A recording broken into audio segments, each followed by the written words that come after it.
Sweet. Hi. Are we good? Awesome. My name's Alexis. Welcome to Meet the Monterey Bay Week. I'm here with Pat Webster, who is a marine science communicator and photographer, and just a generally very cool guy. Pat, if you would like to introduce yourself. Oh, thanks. Well, I've got time to disappoint you in this next hour here. We'll see how cool I am by the end. But yeah, thanks so much for having me. My name's Pat Webster. I'm an underwater photographer, marine science communicator. I'm just reading the note there on the screen. Yeah, I've been here working in marine science interpretation, informal science education, as it used to be known. Now, I guess you would call it SciComm. I've been doing that for about, 13, 14 years. I started at UC Santa Cruz while I was over there doing my marine biology studies. I worked at the Seymour Marine Discovery Center as a floor manager there, working with the volunteers and the visitors there for about 3.5 years. And that propelled me over to work at the Monterey Bay Aquarium, where you might know me from doing some social media stuff over there. When I was 5 years old, I saw the sea otters at the aquarium and wanted to be a marine biologist and work there. But I actually grew up overseas. I'm a pastor's son, missionary kid. My parents were missionaries, so I grew up over in France, where I was born. So I can do this entire thing in a French accent if you prefer, but it's extra on top of what. I'm just kidding. So yeah, came from France, and then I went to high school in Sweden. UC Santa Cruz was my introduction to living in America after third grade in the Central Valley. So yeah, started my American career in 2008, 2009, graduated in 2011, and have been working at the aquarium ever since. And then got into underwater photography through the scientific diving program at the aquarium while I was, or at UC Santa Cruz. And that's kind of my main thing that I'm doing now on the side is underwater photography when I'm not talking to people about the ocean. So awesome. Yeah. Can you tell us a little bit more about like your experience at UCSC and how it kind of influenced your journey to where you are now? Because like you said, you got introduced to like scientific or underwater photography through the SciDive program, but like, are there any other cool things from your time at UCSC? Oh yeah. I mean, shout out UC Santa Cruz for taking a chance on me because I found out what the SATs were about 2 weeks before I had to take them. And so needless to say, I didn't perform optimally. And so I applied to a few different colleges. We didn't have a ton of money to apply to a lot out here. But I applied, always knew I wanted to do stuff with marine bio, applied, and UC Santa Cruz was just like, yeah, we'll take the weird Swedish kid. And they put me in Oaks. So shout out anybody who's in Oaks. I didn't spend too much time at College 9 and 10, but your cafeteria, I don't know if it's still this way. I imagine it was the best College 9 and 10 cafeteria. So absolutely, it's the best one. It's the best one. Awesome. Yeah. I mean, so like the trek from Oaks all the way up the hill, go hang out all the way back down through the redwoods. Gotta say I'm spoiled, crash landing at UC Santa Cruz, the redwoods, the ocean, just being able to take what I learned on campus and then ride my bike all the way down to the Long Marine Lab back then before it was the Marine Science Campus. I don't even know what the name is now. It's completely different. There used to not be a bus that went all the way over there. Like you had to like bike in as the whole thing. But yeah, being able to be in the team in labs, learning about, marine science, and then ride my bike down to the Seymour Center and then meet the wonderful volunteers there. And they'd just be like, what'd you learn up on campus? I'm like, oh, I learned about the paravisceral stolomes of the polychaete worms. And they're like, what's that?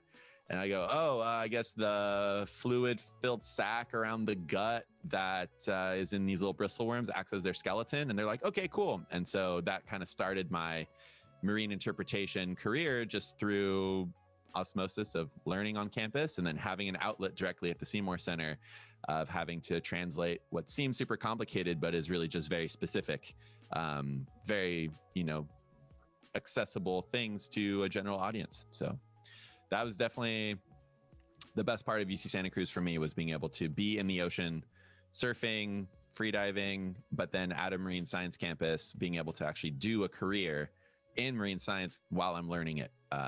So yeah, kind of landed in that parascientific world of tangential things to, getting grants and getting the correct p-value so you can get published and hopefully your first author.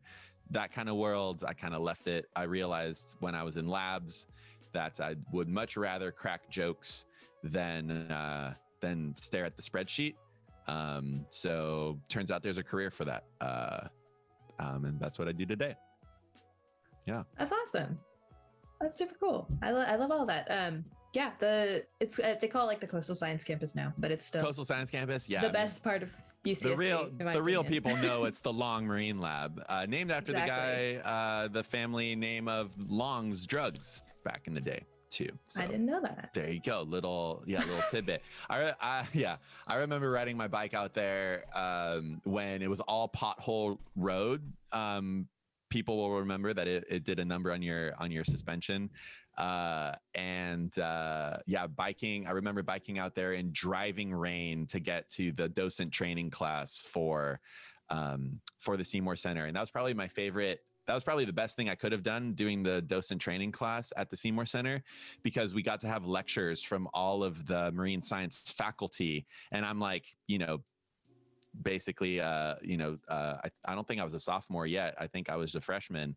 I'm just sitting there, and then you've got like Giacomo Bernardi, Dan Costa, Terry Williams, like all of these legends of their field that are there just sharing basically the highlights of their lectures with the docents. And then you get to learn that, and then you get to take their classes, and it's like, oh, he's going to tell the story about, yeah, that's a good one. And just really, that was a really wonderful intro.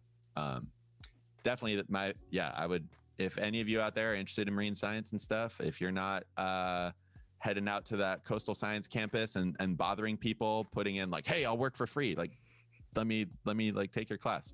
I highly recommend it as a matter of course to just go down there and see where you can be helpful, because lots of cool opportunities down there. Was the docent program pretty similar to what it is today, where you can get like the credit for it and it's like volunteer based, but you do get credits and all that kind of thing? Yeah, I don't know how it's changed. Back in the day, I think it was either 2 or 5 units actually. I think they tried to make it 5. I think you get 2 units, but yeah, it was, I mean, it's a full blown course. You have to know what's in that course to then be able to be a docent and a volunteer down there. So, yeah, I mean, that was probably the best intro I could have had. And that's kind of where I realized that I was much more interested in having conversations with people about the ocean and complex things, and basically answering people's questions about it, because I was so fascinated by the ocean for so long and didn't really know anything about it until I got to UC Santa Cruz. I lived in the foothills of the Alps. I was in Stockholm, so not near the ocean, didn't have beach culture, didn't really have a lot of experience in the water. And so being able to get all of that in college and then basically learn how to have conversations with people about really what seems super complex, but demystifying it through conversations with people is what started my SciComm career. And that's ultimately what SciComm is meant to be, is you're communicating science, and it's nothing more complex than, something that can be a little bit difficult to understand. And then you have somebody who is perfectly capable of understanding it, and you just have to find the shared language. And it's kind of a fun rapport. You try to figure out like, okay, does this analogy work? Does this explanation explain it a little bit better? It's nothing.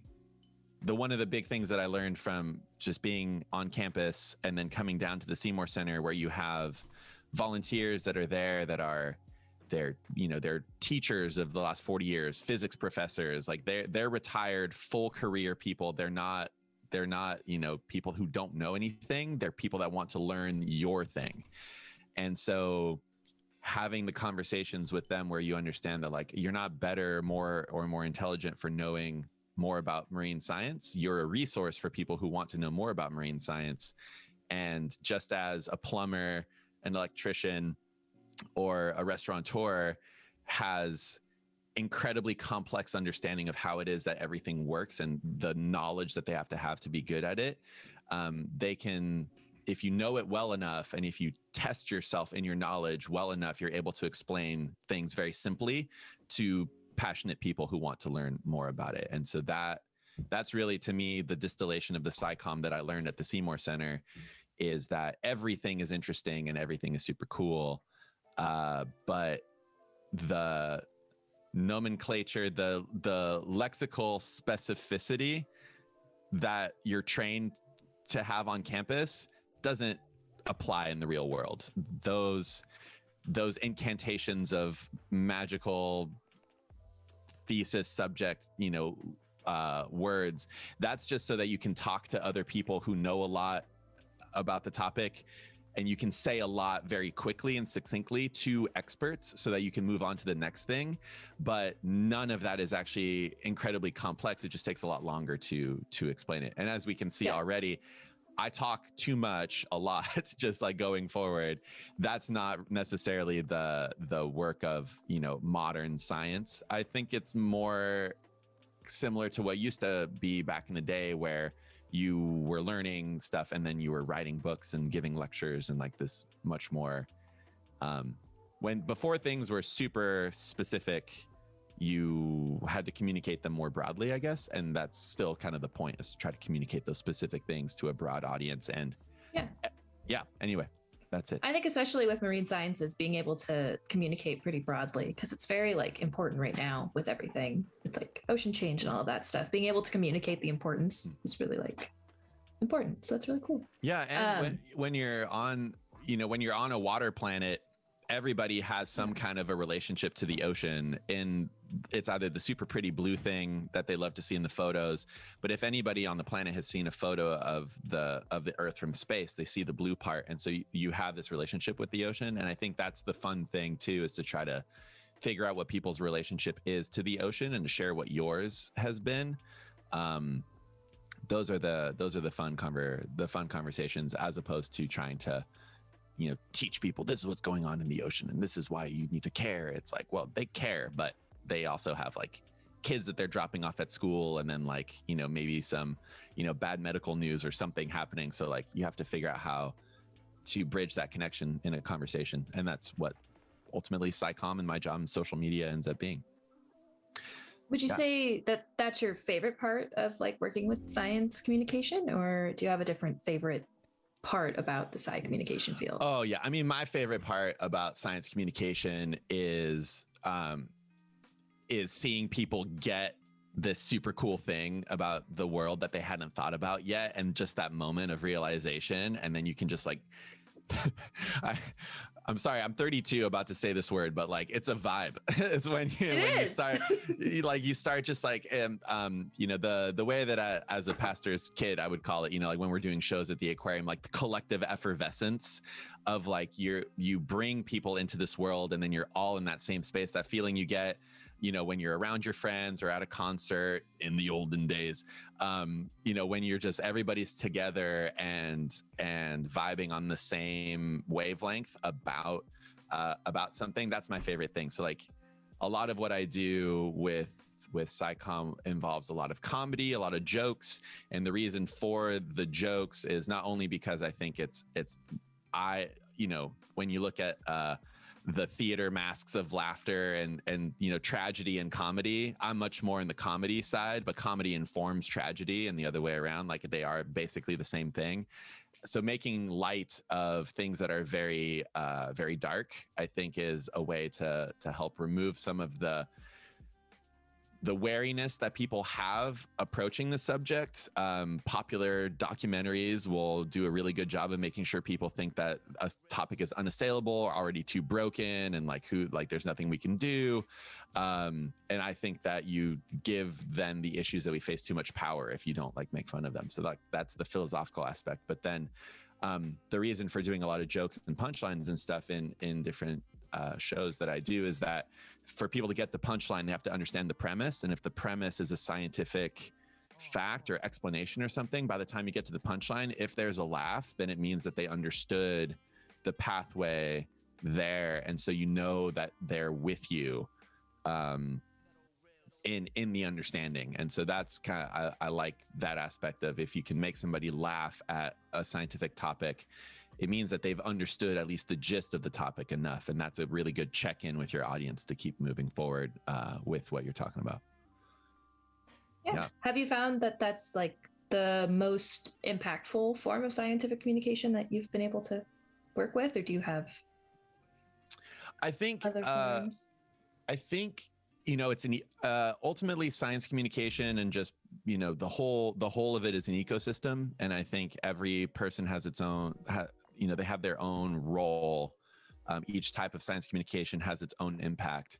And I think what I talk about when it comes to my job in social media with the aquarium, or in what I try to do with my underwater photography, is I think everybody is aware, our generation more than any other generation is aware of just how bad everything can be all the time, everywhere, at any moment. When the telegram is invented, suddenly people can communicate across the world, but you don't get cell phone videos going viral, being shared and reshared, and being able to just be propagated through the entirety of human consciousness, basically instantaneously. And so there are people who do a really good job of explaining what's wrong and what we need to do about stuff. And there are people where they really focus on that aspect of, here's something you're not aware of about how the world works, and here's what you can do to fix it, or a new way of thinking about it. And I feel like the role that I try to inhabit is being a resource if people have those questions, but if they're just going to interact with me at a distance and they're not asking me a question, because I can talk about, climate change, ocean acidification, overfishing, like you name it, talk about that at length.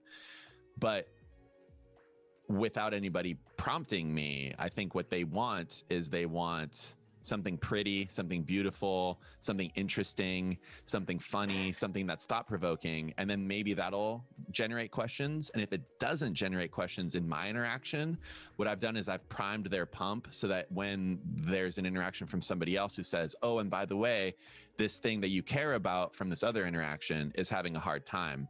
It's a trope in scientific communication and generally in interpretation that people will protect what they love. But I think it's completely true. I think people will, I think with our oversaturated world of you look at what's happening in India right now with COVID, and you look at what happened in the United States, and everything, like there's all these different, you can focus your attention on at any given time on a major catastrophe at any point.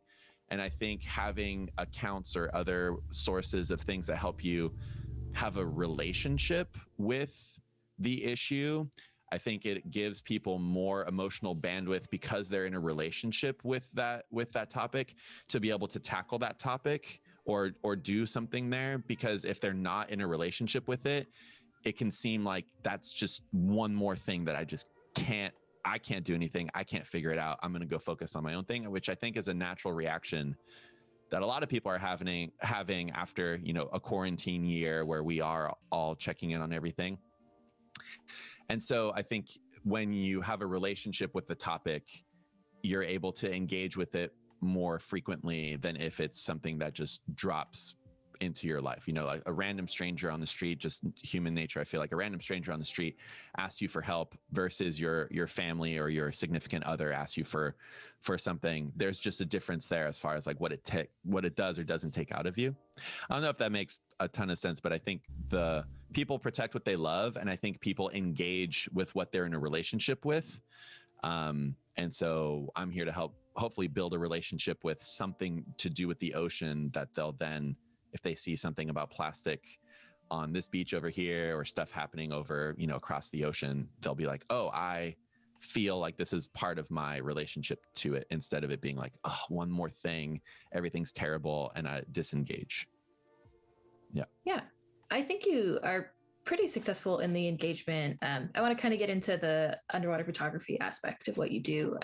Sure. Because it's beautiful. It's such an amazing thing to look at, and you want to connect with it, and it's very easy to connect with. Oh, that's great. How did you get involved with underwater photography? Initially, I know through scuba, but how did you get to this point where you are with it? Yeah, because I feel like most marine biologists I know are aware of your work, at least in the Monterey area. Yes. Yeah. That's awesome. Yeah. Well, I mean, yeah, I guess eventually if you're a barnacle on a big enough whale, people will notice oh, you're there too, So the Monterey Bay happens to be one of the most researched and kind of central figures of marine science and conservation. You know, it was the first national marine sanctuary in the United States. It was one of the largest for a very long time.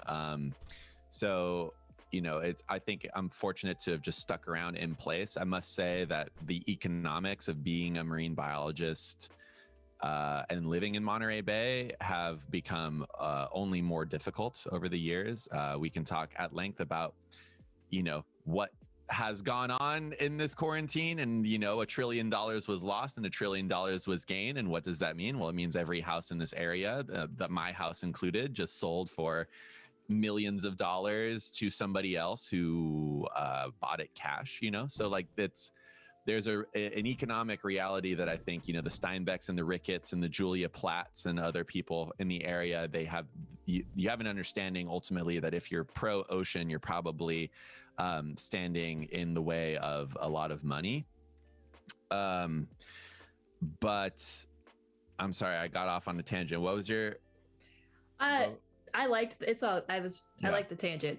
But it was mostly just like, how did you fully get into underwater photography? Yeah. And like where you're at today and like that process for you. Also, we're showing the Instagram. There's my Instagram. Just so you guys could see some of the really cool underwater pad. Like, subscribe, smash those bells. No. So I mean, shout out to Steve Claybush, the dive safety officer at UC Santa Cruz. Some of you out there might be aware that UC Santa Cruz is one of the most prestigious underwater training centers on the West Coast. Our scientific divers graduate and have a reputation globally for being some of the best trained divers. And you have to, us and Humboldt State University, you go out into incredibly difficult conditions, surge, waves, cold, no viz. It's very different from diving somewhere where it's warm, at least, or somewhere where there's good viz all the time. And so you are trained to such an exceptional level through Steve Claybush, through Dave Benet, through everybody that's been down there. I mean, they're legends in their field. And if anybody is watching this, there was a lot of nonsense that went on related to the UC Santa Cruz OPERS and Scuba Slugs program, that if any of you out there are interested in being activists that have an impact on your local community and your university, that's something to look into, just to see kind of what happened with the Scuba Slugs, because I don't know if anybody from the administration of UCSC is watching, but you kind of messed up related to that program. And we all know it. You probably know it.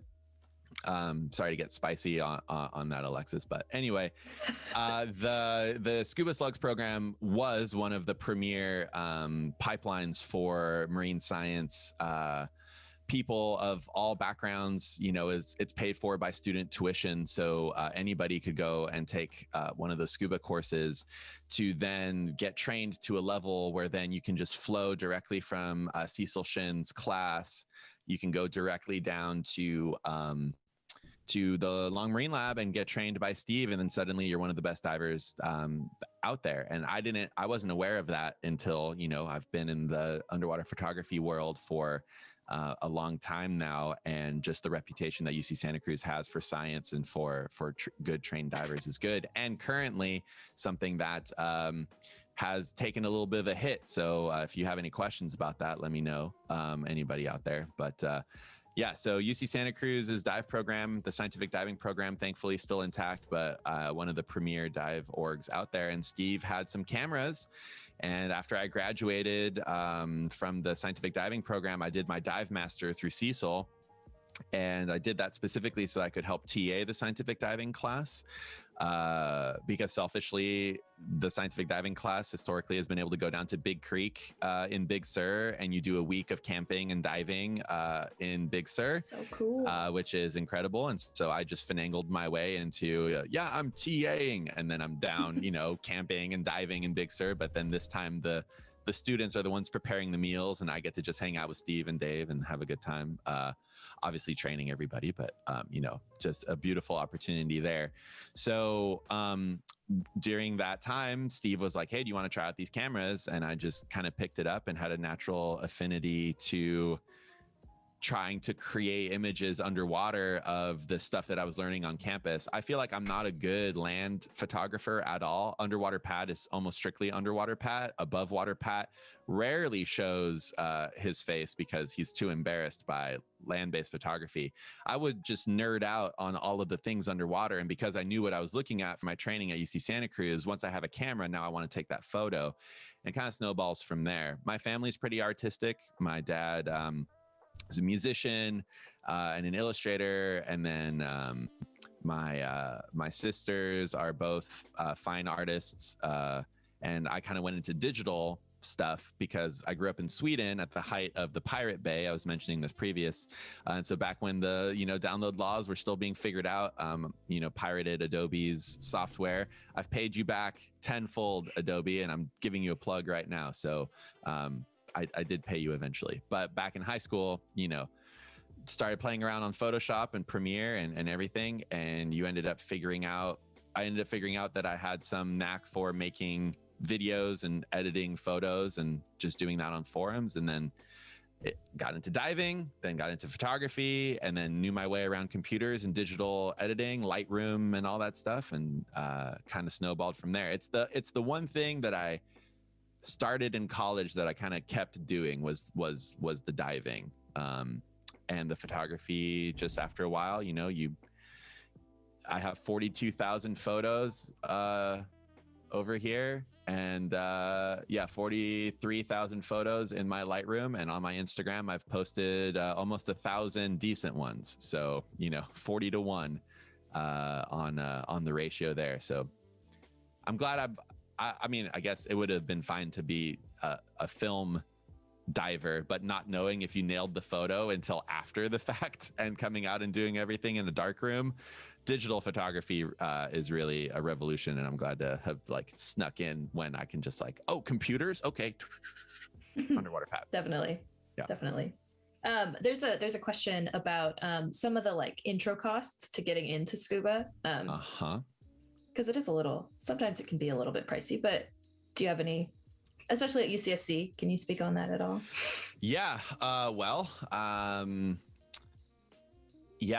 the economics are challenging. Certainly as a college student, I remember I was making $8.50 an hour for about 3.5 years. So, a lot of that money that I got was through hookups and deals and other things. And eventually, if you qualify for a credit card at some point, credit cards end up helping. Underwater photography is not incredibly lucrative. It's very rewarding. But I mean, we can talk, we're looking at my Instagram right now, and Instagram is a double-edged sword because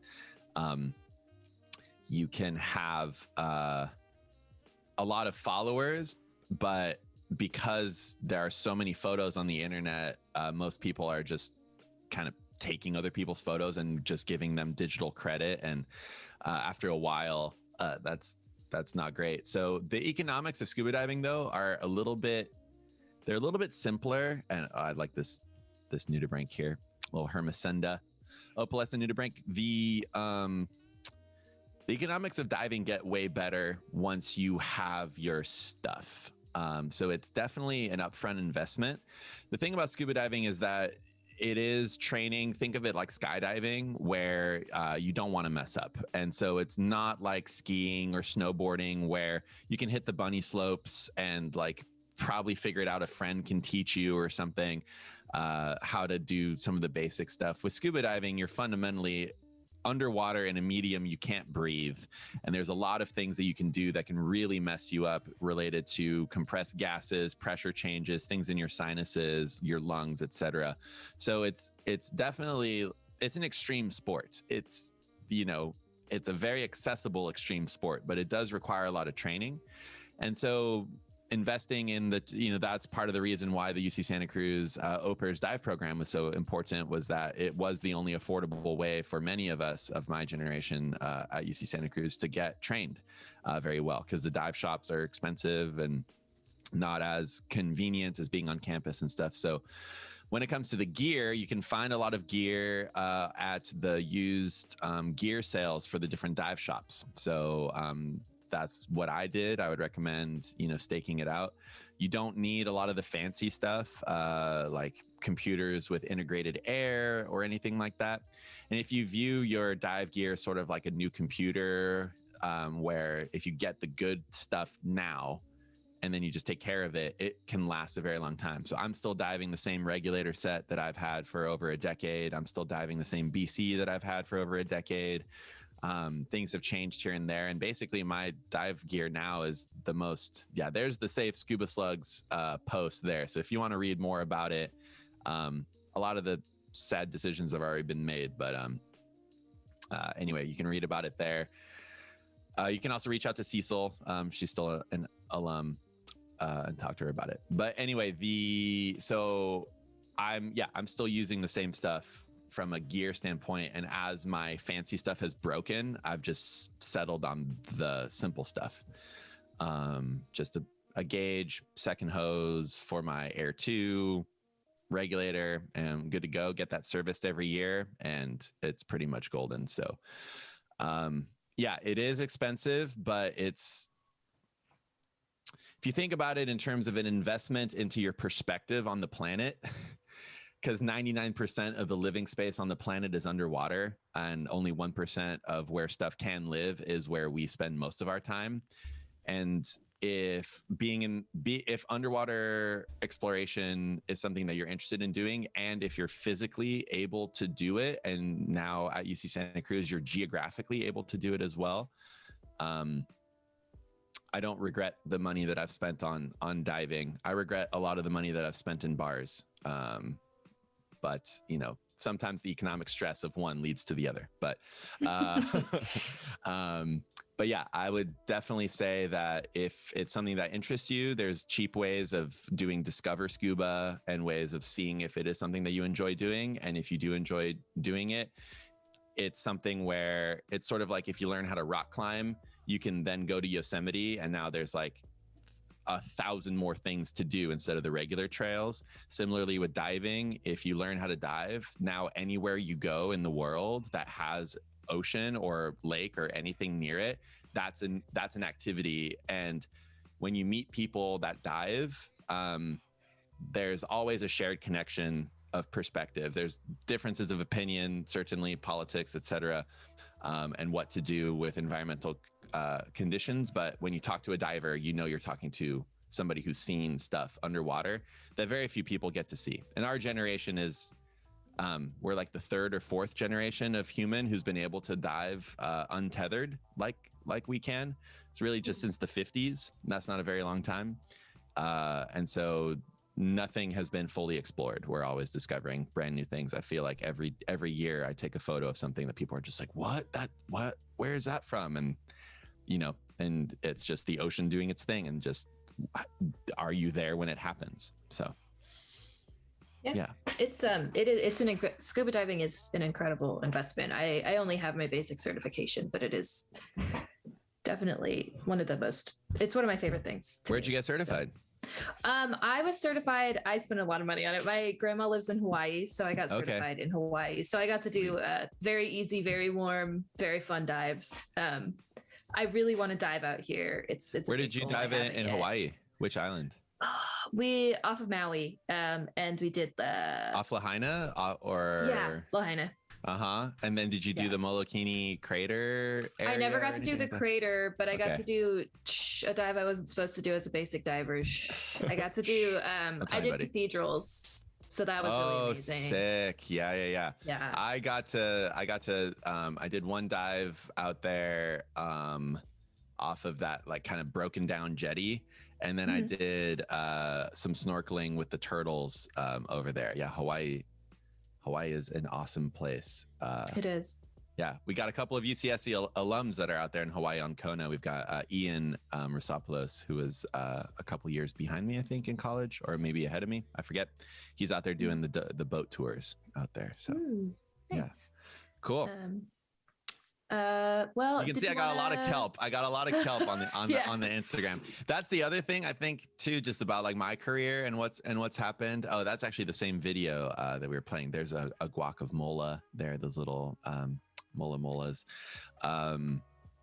That's where we're choosing to call the collective noun for molas. And as somebody who has guac of mola. Yeah, as somebody who has a Mola Mola based company, we get to determine that. So everybody just say it's a guacamole when it's more than one. Nice.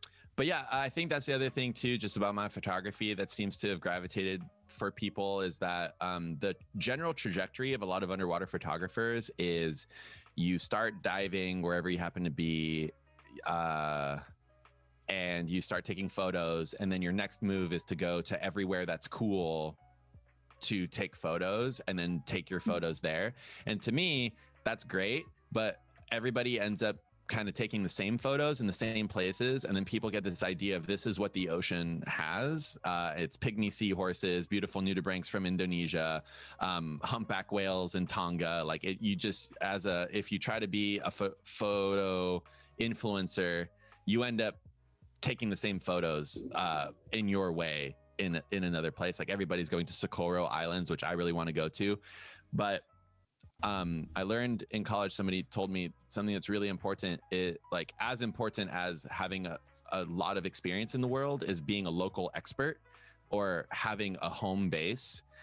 And I love diving into kelp forest more than pretty much anything. And so I think that's maybe a difference between my photography and SciComm compared to some other groups, is instead of being the like talk about everything in the world SciCommer photographer, I really focus on like the backyard images and try to do the Monterey Bay justice, because the Monterey Bay is like, it's world class, and world class talent tends to go to other world class places and kind of avoids the cold if they're not from here.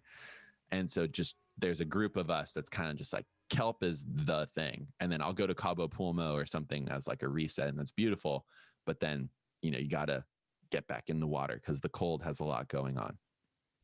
Macrocystis is beautiful. Your shots of it are incredible. I love Macrocystis. It's my muse. It's my favorite thing. It's my favorite thing. It's the aquarium's logo. Yeah, I love Macrocystis. It's one of it's visual umami to me. It's just like you see that scimitar blade, and it's just like it's amazing. It's just tasty. It's just like yes. Do you want to transition into talking a little bit about that dive video and tell us a little bit about your dive process? Yeah, let's take a look at some video footage there. Awesome. You can just... so the video we're going to see here is taken over the course of about a weekend plus another day from just epic conditions that we had in the Monterey Bay. Must say that during quarantine, diving was even more of a necessary component to my life than it had been previous, because living alone, being online all day, it's this really weird thing where it's like you have a million people's opinions and information coming at you, and then at the end of the day, there's like nobody to help you really process. Like it's like if you're not careful, and this is something that if you're on social media too much, I'm sure some of you folks out there might feel like you're addicted to certain types of content. That's by design. The phones and the platforms and everything do that to you. If you're not careful, if you're in your mind too much after the fact, you can stay in social media land or work land or stress land, or like, whatever you had on the internet, it can live with you continuously until the next day, and you like re-up it. And diving, because it's so meditative, simply due to the fact that you have to control your breathing for your buoyancy, because it's so meditative in that way, it is not only just, you get in the ocean, you feel a part of a different world, and, the ocean is moving you around, but your breathing is a meditation at the same time. And so I always come out feeling way more refreshed after a dive. And this kind of stuff is like the perfect eraser to work and stress and thinking about it too much. So this is from North Monastery Beach. This is a video on my YouTube you can take a look at. It's about 30 minutes of kelp forest. And this is some of the most sumptuous days that you can expect out here. Our water, when it's crystal clear, is very rarely blue. We did have some very blue water recently, but our water you can see it on the right. That's kind of the blue from the shade, but over on the left, you see how it's more green. Our crystal clear water is typically a jade blue green, and it's my favorite color in the whole world. Like blue water from the tropics is mind blowing, but our water, when it is crystal clear, is typically this like greenish blue jade color. And so, I mean, this is the kind of thing where the dive can't be, long enough. So this is North Monastery Beach, about 50 feet deep. Looking up, those are a bunch of pile perch. This is actually one of my favorite shots that I've ever taken in a kelp forest, because I'm coming up on the pile perch. They're looking all pretty. Then my lights actually grab them right here, so you can see some definition on them. And then you keep going. And what's great about giant kelp on a day like that day is that the kelp is what's producing the God rays. It's not something that you do with your camera settings. You can get God rays like that with your camera settings, but here, this is just the kelp and the sun dancing. And then this right here, this is my church. Grew up as a missionary kid, but I feel like the first time I went to church was in a kelp forest for sure. And yeah, this is where I do my meditating now. So you would say giant kelp are your underwater muse for the most part? Kelp, algae, absolutely. Yeah. That's all of us, we go diving to take the photos of the fish, and we go for the nudibranchs and everything. But I think every cold water diver in our area, if you ultimately ask them, like, why do you go diving? It's because there's kelp. The kelp is always a beautiful backdrop, but I think the thing that I'm always reminding myself is like, these are the redwoods. Like this thing right here is a living organism that is superlative and incredible. It affects the chemistry, the physics of the environment, affects the light distribution. It changes an entire reef into this ecosystem where the blue rockfish are hanging out here. This school is frequent, or the school is kind of always here during this time of year, hanging out. But yeah, the kelp is not a passive player in its ecosystem. It's a very, very active, dynamic organism. And especially now that the kelp is struggling in a lot of different areas, people are putting a lot more interest into how we can help the kelp, and then how the kelp can survive. And with the knowledge that close to here are urchin barrens and areas that have been cleared out by urchins. This is the kind of thing that hopefully people can watch this and be like, this is what you want back at the end of your like urchin experiment, or like if you try to limit carbon emissions to help with climate change, you're going to increase kelp, because kelp relies on cold water and the increasing heat of the ocean, just from doing its part of absorbing what's going on in the atmosphere, being that huge buffer. This is the kind of stuff that you end up losing in different parts of the ocean. So yeah, I mean, kelp, the God rays through the stained glass of the kelp cathedral is the way that I bring it up. I'm no longer active in that part of my life. I feel like I had a very classic college experience in that I grew up in a very small bubble as a missionary kid in a missionary family overseas in a world that had nothing to do with, was not the culture. We were like there to affect the culture of where we were. And then I come to UC Santa Cruz and I finally meet like everybody. And I feel like I had the classic college experience, the awakening of being around so many other people and hearing their stories and listening to them and finding everybody's humanity instead of being told what to think about, or having a culture that makes you feel that you have to think a certain way about certain things. Coming to college and having kind of a tearing down of my worldview and a building up of a house that, instead of having all of the walls boarded and all of the outlets pointing inward, I was able to rebuild a house, hopefully, and I'm still working on it, that has only windows and outlets pointed to the outside to plug in more information. And so UC Santa Cruz had a huge transformative effect on me. And I hope my my mom, if you end up watching this, I don't know how you might, but definitely my religion now is sharing the ocean with people, and the kelp forest is definitely the like main worship center for me. Yeah, definitely. This is a really sweet shot. Just I got so lucky with this kelp rockfish. So right now, what I really like about this video is that the ambient light is strong enough that you can see the God rays bouncing off of the reef, and they're illuminating the fish, but my lights are strong enough now that they can light up the fish and not blow it out. And so kelp rockfish are just, I mean, this one right now is just like, wait, you could tell I wasn't kelp? Okay, wait, hold on. Let me go back here. I'm going to try to be kelp again. I'm going to be kelp. Just give me a second. I'll be kelp again. Hold on. Okay, see, I'm kelp again. See, I'm kelp. See how much I'm kelp. And so I'm just coming up very slow. Just like, did you believe me that I was kelp? Because actually I wasn't kelp. Look at me, I'm a fish. And so here it comes out, and it's just looking at me just like, you're a really big thing, and normally a big thing like you tries to eat me, but instead I'm just like coming up nice and slow. I love kelp rockfish. They're the derpiest of the rockfish, I feel like. He's a cutie.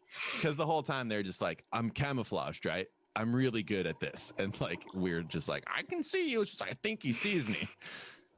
Nah, he hasn't tried to eat you yet, right? Anyway, sorry, I'll stop. Oh, it's all good. What's like one thing you wish that you could capture more often, whether or not it's like in the kelp forest or anywhere else, something you wish you saw a little bit more often? I wish I could get on boats more.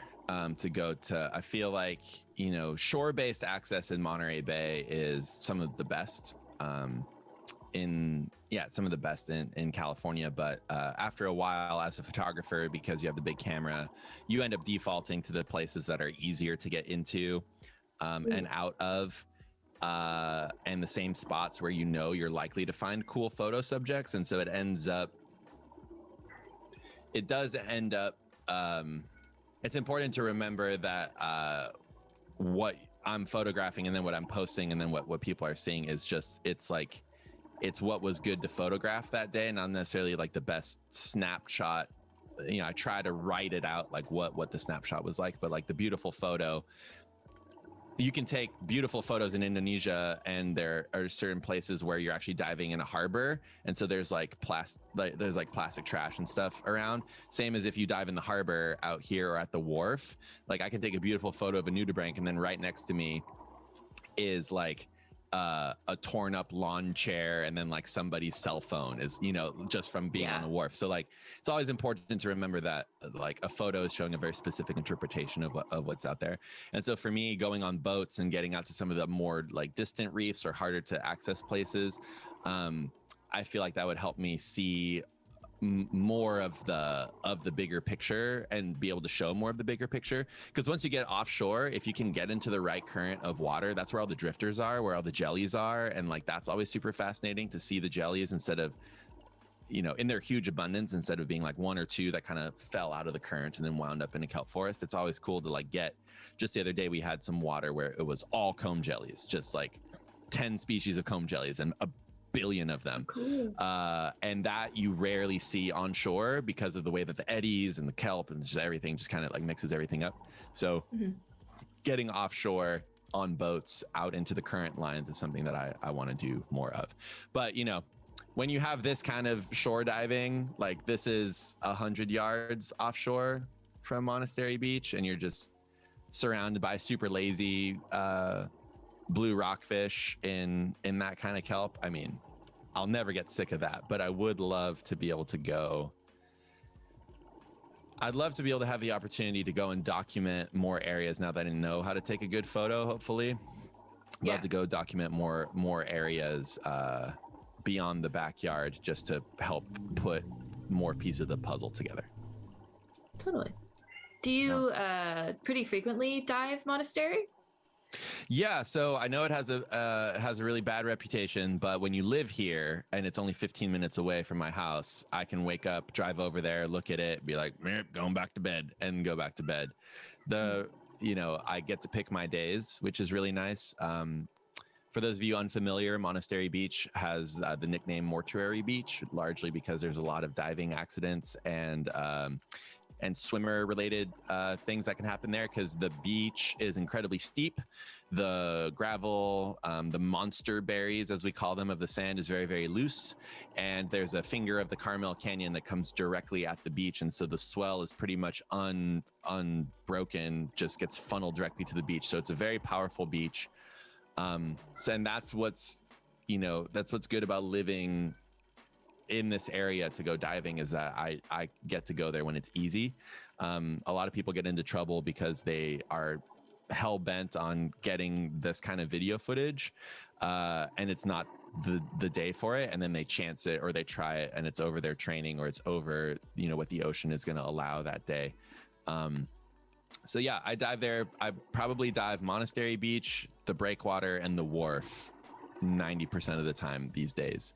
That's also because that's where my buddies want to go, and I'm always down. There are plenty of other spots you can free dive to very easily. You can scuba dive to with a little bit more difficulty. And here comes a video of a mola. Those, by the way, are pyrosomes. You may have seen those wash up on the beach. Those are colonies of pelagic filter feeders. But there's a mola. It was being cleaned. We surprised it. Oh, yes. And don't tell anybody, but all of my video footage of this animal sadly is out of focus because my focus ring wasn't working. So it looks fine, I guess. But here's a mola at a cleaning station. This is something that really, reminds me of why the Monterey Bay is so great, because people will fly all the way to Bali to go dive 140 feet to go try to find molas. And in the right time of year out here, you can see them here in our backyard. So, yeah. I feel like every nature documentary ends up defaulting to like there's adventure in your backyard.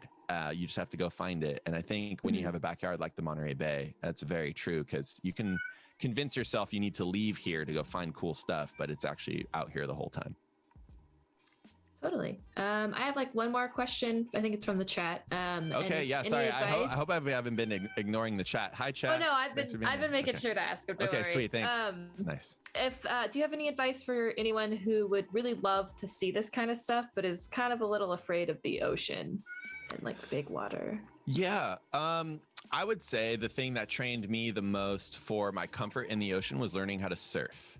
So if you were to take surfing lessons, boogie boarding, body surfing, stuff that involves you being at the place where the ocean meets the land and has the power there, if you can learn how to navigate, you learn what it's like to be caught inside with like all these waves coming, and you have to get your board under it, and it's just boards are flying everywhere, and it's like you're like out of breath trying to like crawl your way out. Those kinds of situations where like it's pretty safe, and if you have supervision there, being able to feel the power of the ocean and learning how to navigate it and how to be a part of it and work with it, that really helped me with my scuba diving, because I can go to a beach and see a wave and not feel like it's going to knock me over. I know what to do with it. So I would say that is a really good thing. I think seeking out training, scuba diving isn't necessarily intuitive. I know it wasn't necessarily super intuitive for some of it for me. So seeking out the classes, training. I feel like I didn't become a good diver until many years after my scientific diving class. Like you can do a lot of great work, but I feel like I became a good diver only after my dive master. And so just keep training, keep diving, or go with people, experts that will help bring up your comfort. But anytime in the ocean, on a boat, in the water, all of that stuff trains you to understand how to be in the ocean. So that's what I would recommend is get some of that ocean time. And then if diving in the Monterey Bay and everything is super scary, go somewhere tropical if you can. Whenever it reopens, whenever it's safe to do so again. There's amazing communities in Baja that are all about diving, down at Cabo Pulmo, edge of the Sea of Cortez. That has crystal clear water and can really get you comfortable, and love to share that aspect of like getting people into the ocean there. So yeah, there's lots of really warm places to go if this is scary, and then you can jump back into it when you feel like it. Yeah. Awesome. Thank you. Yeah. Does that help? A lot of good advice. Yeah. Yeah. I just wanted to really say thank you for joining us for this. We're at about 5 minutes, so I think I'm going to start to wrap up. This is such a cool shot of the mola, though. Look at it cleaning. So incredible. It's kind of weird to think that like I'm interrupting its shower, you know, like from a just like I'm just gonna film and just like I was really just trying to have like some me time. Like this is really my like I'm out away from shore and I'm dealing with all these sea lions and I'm here and I'm trying to have a spa day and the paparazzi are here. I mean that's.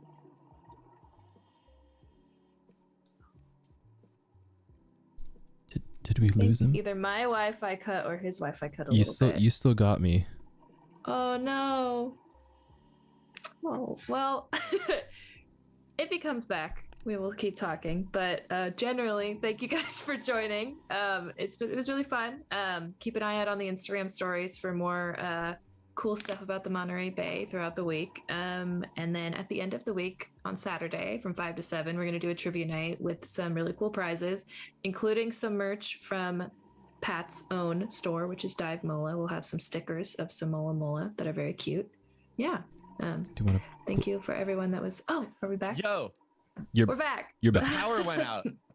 Oh, the power no. literally went out. The Mola. Okay, there's a Mola militia that's underground. Like they hear all, they see all, and they affect all. So the Mola heard me making fun of it, and then all of the power in my house went out. My internet died. I'm on my hotspot. I hope everybody, you weren't on the edge of your seats. I didn't have anything else super meaningful to say, but don't speak ill of molas. Don't try to, that was my bad. I apologize. That's totally on me that I invoked the wrath of the sunfish. You can plug your website and your Twitch here. I got to plug my website and my Twitch. Underwater Pat, everything, underwaterpat.com. I'm Underwater Pat on Twitch, Underwater Pat on Instagram, on YouTube. I've been trying Twitch stuff. Thanks for the people who may have watched that already. And then also I have Dive Mola if you want to get stickers and stuff. I'm usually really bad about being timely about it, but if you want stickers arriving at your door sometime in a few months, then you can do that. I need to update my website because I've already been live on Twitch. It's not soon, it's now. And no, I think for everybody out there who's watching, the distillation of what I've learned in trying to be a marine biologist without knowing anything about the ocean, coming to UC Santa Cruz and figuring out what all of that stuff is that you have your hobbies and you have your skills, and the intersection of those, or you have your interests and you have your skills, and the intersection of those two is where you should think about aiming for an eventual career, because the things that you're good at that you don't like doing, those are that's your skills. And then your interests are the things that excite you, but there's a lot of stuff that might be very interesting to you that you're maybe not necessarily very good at, or like I'm a good cook, I'm not going to be a good chef, that kind of situation. So just for anybody out there who's watching, it's fun to try to figure out where to aim in that overlap of your interests and your skills, because in the middle there, that's your niche. And the way that you figure out what your niche is hopefully you have people in your life that can be honest with you and give you good feedback. And if you just pay attention to when people say, this is really good, I love that you're doing this. Ultimately, a mola, all of us, they're really good at a very specific thing. And the fact that they're doing that very specific thing helps everybody else enjoy doing their specific thing as well. And it becomes an ecosystem. There's a lot of pressure to try to do everything the same as everybody else that's successful. And I think it's important that people who become successful are often people that have just focused on the thing that they feel compelled to do, and that other people really enjoy that they keep doing. And I know that's more complicated in real life, but hopefully everybody who's watching out there, there's a niche for you. There's room for you in marine science, but it might not necessarily be what college trains you to think about your next career step ends up being. There are so many avenues to it, and I hope that you can find your niche, and maybe you'll go see some salps out there sometime if it leads you underwater. That was a really good end note. So thank you again, Pat. That was awesome. Nailed the conclusion through the technical. Awesome. Thank you guys for Alexis. watching. Yeah. Thanks, Christian, for the production. Thanks, everybody, for watching. Thanks, Alexis, for having me.